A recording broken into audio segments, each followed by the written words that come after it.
पानी और खून भी एक साथ नहीं बह सकता। पाकिस्तान का पानी बंद करने का ऐलान तो सिर्फ ट्रेलर था।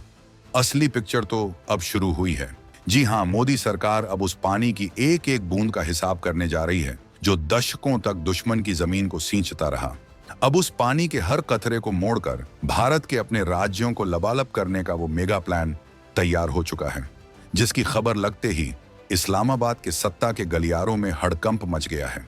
ये कोई कोरी धमकी नहीं, बल्कि जमीन पर उतरता वो चक्रव्यूह है जो पाकिस्तान की अर्थव्यवस्था की कमर हमेशा के लिए तोड़ देगा।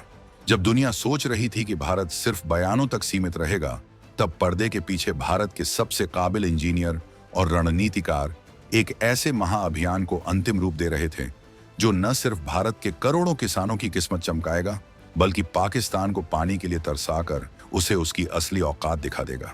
ये उस विराट संकल्प की कहानी है जिसने दुनिया को संदेश दे दिया है कि ये नया भारत है जो अपने हक का पानी लेना भी जानता है और उसका इस्तेमाल करना भी। हम आपको बताएंगे इस धमाकेदार खबर की पूरी कहानी, तो बने रहिएगा वीडियो पर। और इस संबंध में आपके जो भी विचार हों कमेंट में लिखकर जरूर बताइएगा। सिंधु की एक एक बूंद का हिसाब होगा, पाकिस्तान देखेगा खाली नदी, भारत के खेत होंगे मालामाल। भारत के एक फैसले से इस्लामाबाद में मचा भूचाल, पानी की किल्लत से सूखेगा पाकिस्तान का गला। हिमालय का सीना चीरकर भारत लाएगा अपने हक का पानी, दुनिया की सबसे बड़ी वाटर स्ट्राइक तैयार। अब बंजर जमीन उगलेगी सोना, पंजाब से राजस्थान तक सिंधु के पानी से आएगी दूसरी हरित क्रांति। न गोली न बारूद, सिर्फ पानी के दम पर दुश्मन को झुकाने का मोदी सरकार का ऑपरेशन जल शक्ति। इतिहास का सबसे बड़ा रिवर डाइवर्जन प्रोजेक्ट। पाकिस्तान की लाइफलाइन अब बनेगी भारत की भाग्य रेखा। तो चलिए कहानी को जरा पीछे ले चलते हैं और समझते हैं कि आखिर वो कौन सी चिंगारी थी जिसने भारत को 65 साल पुराने समझौते को एक झटके में निलंबित करने पर मजबूर कर दिया। साल था 1960, जब वर्ल्ड बैंक की मेहरबानी से भारत और पाकिस्तान के बीच सिंधु जल समझौता हुआ। दिल बड़ा दिखाते हुए भारत ने सिंधु नदी सिस्टम की 6 में से 3 बड़ी नदियों झेलम, चिनाब और सिंधु का पानी पाकिस्तान की तरफ बहने दिया। भारत ने सोचा था कि पानी की यह धारा दोनों देशों के बीच शांति और भरोसे का पुल बनेगी, लेकिन भारत की इस दरियादिली को पाकिस्तान ने हमेशा उसकी कमजोरी समझा। दशकों तक पाकिस्तान ने भारत की जमीन पर अपनी नापाक साजिशों को अंजाम दिया, हमारे वीरों का लहू बहाया और बदले में भारत से जीवन देने वाला पानी लेता रहा। लेकिन हर सब्र की एक सीमा होती है। 22 अप्रैल 2025 पहलगाम में हुई कायराना घटना वो आखिरी कील साबित हुई जिसने भारत के सब्र के बांध को हमेशा के लिए तोड़ दिया। दिल्ली में बैठी सरकार ने एक ही पल में फैसला सुना दिया, पानी और खून एक साथ नहीं बह सकते। पानी और खून भी एक साथ नहीं बह सकता। ये सिर्फ एक बयान नहीं था, ये पाकिस्तान के ताबूत में ठोकी गई पहली कील थी। भारत ने सिंधु जल समझौते को निलंबित कर दिया और उसी दिन से उस महाअभियान की नींव रखी गई जिसका मकसद सिर्फ पाकिस्तान को सबक सिखाना नहीं, बल्कि भारत के हर उस खेत तक पानी पहुंचाना था जो दशकों से सूखे की मार झेल रहा था। सरकार ने साफ कर दिया था कि अब सिंधु की एक एक बूंद पर पहला हक भारत का है और इस हक को लेने से दुनिया की कोई ताकत उसे रोक नहीं सकती। ये उस ऐतिहासिक भूल को सुधारने की शुरुआत थी जो दशकों पहले की गई थी। अब खेल के नियम बदल चुके थे और इस खेल का बाजीगर था 2025 का नया भारत जो दोस्ती निभाना भी जानता है और दुश्मन की कमर तोड़ना भी। समझौता तोड़ना तो सिर्फ पहला कदम था, असली पिक्चर तो अभी बाकी थी।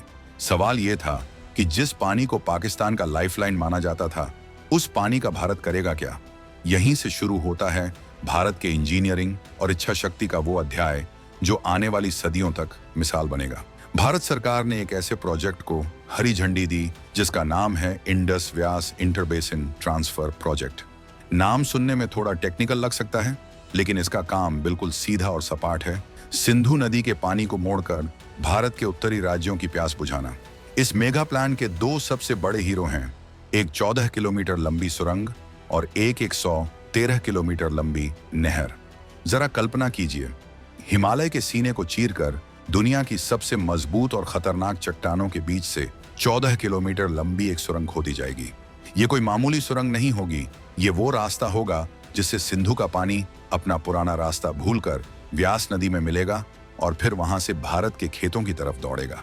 ये काम इतना चुनौतीपूर्ण है कि दुनिया के बड़े बड़े इंजीनियर भी इसे असंभव मानते थे, लेकिन ये नए भारत की जीत है जो असंभव को संभव बनाना जानती है।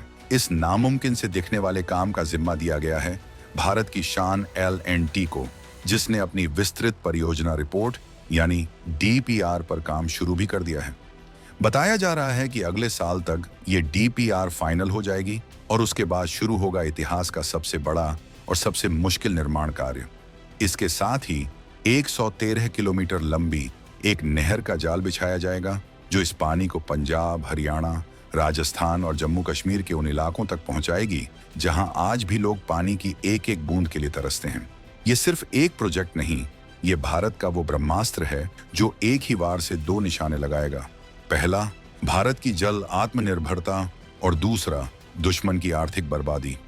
अब आते हैं इस कहानी के सबसे रोमांचक हिस्से पर कि आखिर ये सब होगा कैसे और इसका असर कितना विनाशकारी होगा। जैसा कि हमने बताया, इस प्रोजेक्ट का दिल है वो 14 किलोमीटर लंबी सुरंग। इसे बनाना बच्चों का खेल नहीं है। इसके लिए पहाड़ी चट्टानों की इंच इंच की स्टडी करनी होगी। L&T के इंजीनियर सैटेलाइट मैपिंग और ग्राउंड पेनिट्रेटिंग रडार जैसी अत्याधुनिक टेक्नोलॉजी का इस्तेमाल कर रहे हैं ताकि चट्टानों के हर कोने की जानकारी मिल सके। जहां चट्टानें कमजोर मिलेंगी वहां स्टील के विशाल पाइपों का एक जाल बिछाया जाएगा ताकि सुरंग को सदियों तक कोई आंच न आए। एक बार जब यह सुरंग बन गई और सिंधु का पानी व्यास में मिलने लगा तो असली खेल शुरू होगा। वो पानी जो पाकिस्तान के पंजाब प्रांत को दुनिया का अन्न भंडार बनाता था, अब भारत के पंजाब, हरियाणा और राजस्थान के रेगिस्तानों को गुलजार करेगा। सोचिए, थार के रेगिस्तान में जब सिंधु का पानी पहुंचेगा तो वहां का नजारा कैसा होगा। जो जमीनें दशकों से बंजर पड़ी थीं, वहां फसलें लहलहाएंगी। जो किसान आसमान की तरफ ताकते ताकते थक गए थे, उनके खेतों में 24 घंटे पानी होगा।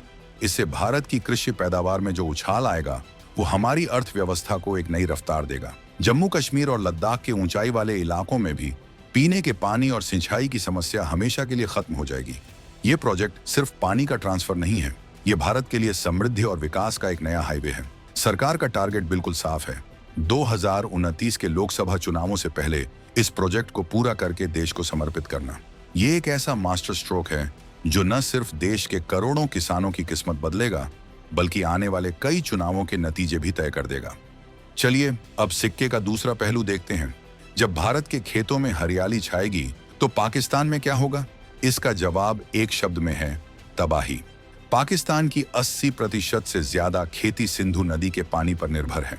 ये पानी पाकिस्तान के लिए सिर्फ पानी नहीं, बल्कि उसकी अर्थव्यवस्था की रीढ़ की हड्डी है। जब भारत सिंधु के पानी के एक बड़े हिस्से को अपनी तरफ मोड़ लेगा तो पाकिस्तान के पास सिर्फ सूखी नदी और बंजर जमीन रह जाएगी। उसके बड़े बड़े बांध खाली हो जाएंगे, उसकी नहरें सूख जाएंगी और उसके खेत रेगिस्तान बन जाएंगे। पाकिस्तान का जो कृषि सेक्टर उसकी GDP का सबसे बड़ा हिस्सा है, वो ताश के पत्तों की तरह ढह जाएगा। करोड़ों लोग बेरोजगार होंगे, खाने के लाले पड़ जाएंगे और देश में एक ऐसा भूचाल आएगा जिसे संभालना किसी भी हुकूमत के बस में नहीं होगा। पाकिस्तान दुनिया भर में जाकर रोएगा, गिड़गिड़ाएगा, लेकिन कोई उसकी नहीं सुनेगा, क्योंकि भारत अंतर्राष्ट्रीय कानूनों के तहत अपने हिस्से के पानी का ही इस्तेमाल कर रहा है। भारत ने दशकों तक जो दरिया दिली दिखाई, अब उसका हिसाब करने का वक्त आ गया है। ये भारत की वो स्ट्रेटेजिक जीत होगी जिसमें एक भी गोली नहीं चलेगी, लेकिन दुश्मन घुटनों पर आ जाएगा।